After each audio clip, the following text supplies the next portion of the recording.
Ketopik pilihan pemirsa, jumlah aksi penawaran umum perdana saham atau IPO di Bursa Efek Indonesia di semester 1 tahun 2025 tercatat mengalami penurunan secara tahunan.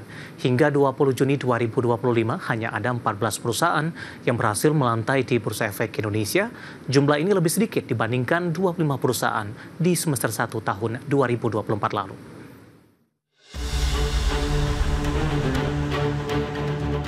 Jumlah aksi penawaran umum perdana saham atau IPO di Bursa Efek Indonesia di semester 1 tahun 2025 tercatat mengalami penurunan dibandingkan periode yang sama tahun sebelumnya. Data Bursa Efek Indonesia menunjukkan hingga 20 Juni 2025 hanya ada 14 perusahaan yang berhasil melantai di bursa dengan total dana dihimpun 7,01 triliun rupiah. Adapun 14 emiten tersebut adalah YOII, Ratu, KSIX, BRRC, HGII, Obat, CBDK, DGWG, KAQI, MINE, UP, MDLA, FORE, dan DKHH. Jumlah tersebut masih cukup jauh dari target Bursa Efek Indonesia sebanyak 66 perusahaan tercatat tahun ini. Jumlah tersebut juga lebih sedikit dibandingkan IPO 25 perusahaan di semester 1 tahun 2024.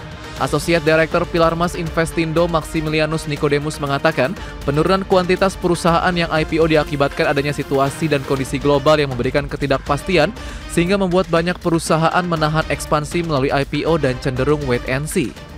Selain itu, penurunan jumlah aksi IPO didorong salah satunya karena seleksi yang mulai ketat dijalankan oleh regulator, yakni Otoritas Jasa Keuangan dan Bursa Efek Indonesia pada tahun ini.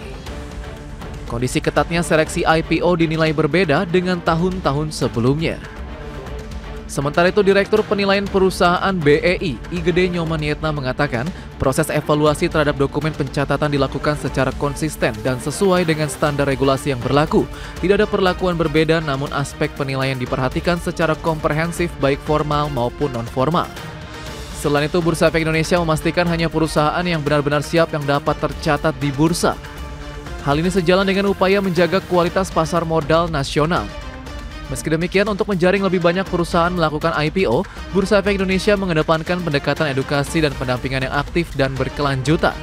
Di luar kegiatan edukasi, Bursa Efek Indonesia juga telah menyusun kajian strategis mengenai IPO dengan melibatkan berbagai pemangku kepentingan. Berbagai sumber IDX Channel.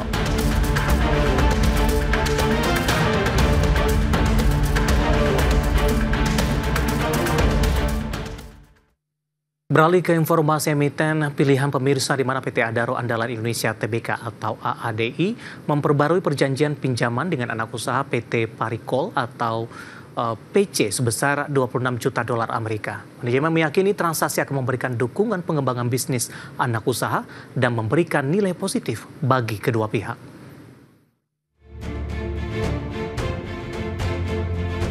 Dikutip dari Keterbukaan Informasi Bursa Efek Indonesia, PT Adaro Andalan Indonesia Tbk atau AADI dan anak usaha dari PT Parikol atau PC setelah memperbarui perjanjian pinjaman dengan menandatangani amandemen 4 perjanjian pinjaman yang berlaku efektif 30 Juni 2025. Nilai pinjaman tersebut 26 juta dolar Amerika dengan tingkat suku bunga Secured Overnight Financing Rate atau SOFR sebesar 1,9% per tahun. Manajemen meyakini transaksi ini akan memberikan dukungan pengembangan bisnis yang lebih luas bagi anak usaha dari KOL dan dapat memberikan nilai positif bagi kedua pihak. Dengan adanya amandemen 4 perjanjian pinjaman, kebutuhan pembiayaan usaha dari KOL dapat diberikan sesuai kebutuhan operasional sehingga alokasi penggunaan dana perseroan menjadi lebih efisien dan tepat sesuai tujuan. Sementara apabila transaksi dilakukan dengan pihak tidak terafiliasi, perseroan perlu melakukan proses seleksi dan penilaian risiko yang lebih ketat. Di sisi lain, perseroan dapat menjaga transparansi mengelola risiko kredit dengan lebih baik, serta mendorong pertumbuhan usaha dalam lingkup grup secara terukur dan terintegrasi. Perseroan menambahkan dokumen-dokumen sehubungan dengan transaksi amandemen 4 perjanjian pinjaman yang telah dibuat menggunakan syarat dan ketentuan yang sama apabila dilakukan dengan pihak yang tidak terafiliasi, sehingga syarat dan ketentuan atas transaksi afiliasi tersebut dilakukan secara arm's length basis. Diketahui sebelum amandemen, nilai pinjaman yang diberikan perseroan ke PC adalah sebesar 20 juta dolar Amerika dengan tingkat suku bunga SOFR 2,4% per tahun. Berbagai sumber IDX Channel.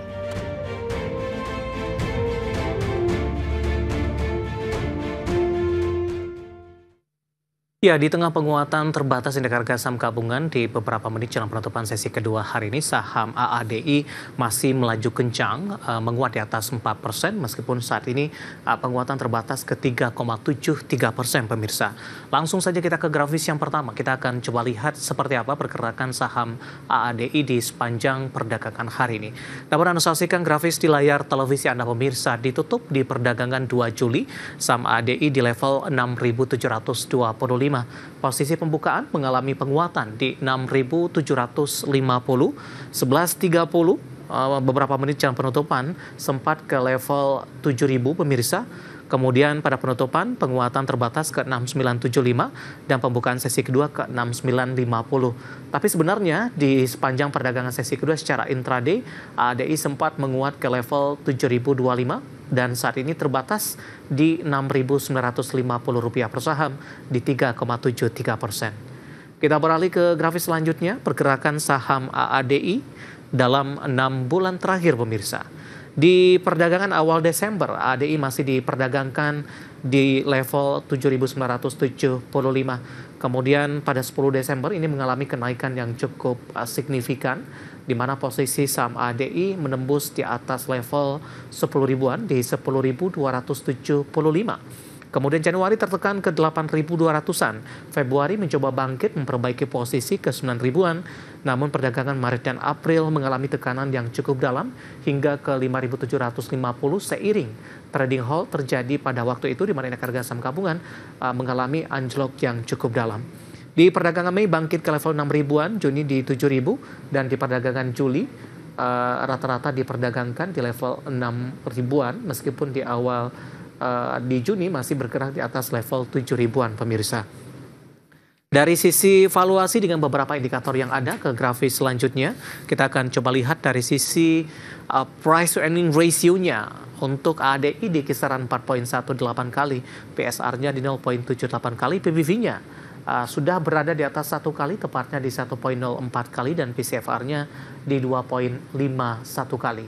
Ya, kombinasi secara fundamental, teknikal, dan juga dari sisi valuasi, dan semoga bisa menjadi salah satu referensi untuk Anda.